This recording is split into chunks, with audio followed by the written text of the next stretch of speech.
नागपंचमी हा सण मुख्यत्वे निसर्ग आणि प्राणी यांच्याबद्दल कृतज्ञता व्यक्त करण्यासाठी साजरा केला जातो.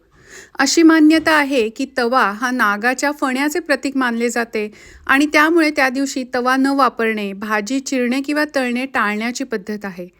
वेगवेगळ्या भागात नागपंचमीसाठी वेगवेगळे पदार्थ केले जातात, जसे की दिंड, पातोळ्या, खांडवी हे मुख्यत्वे करून उकडून किंवा वाफून केले जातात.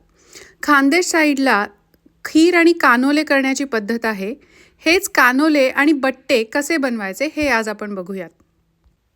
कानोले तयार करण्यासाठी आधी आपण कणिक भिजवून घेऊयात.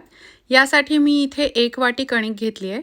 त्याच्यामध्ये 1 चमचा रवा, चवीपुरतं मीठ हे सर्व एकत्र करून लागेल तसं पाणी घालून आपण घट्टसर कणिक भिजवून घेऊयात.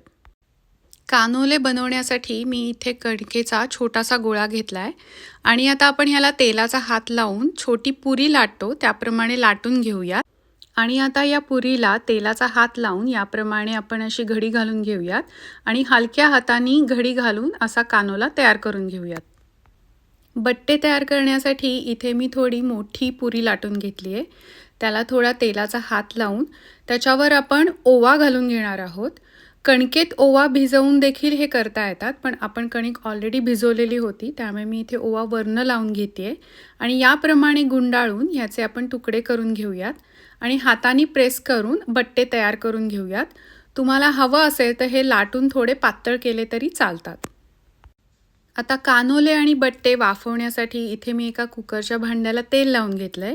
याच्यात हे सर्व पदार्थ नीट लावून घेऊयात आणि कुकरमध्ये शिट्टी न लावता आपण 15 मिनिटं मोठ्या गॅसवरती शिजवून घेणार आहोत. आपले गरमागरम कानोले आणि बट्टे खिरीबरोबर नैवेद्य दाखवण्यासाठी तयार आहेत.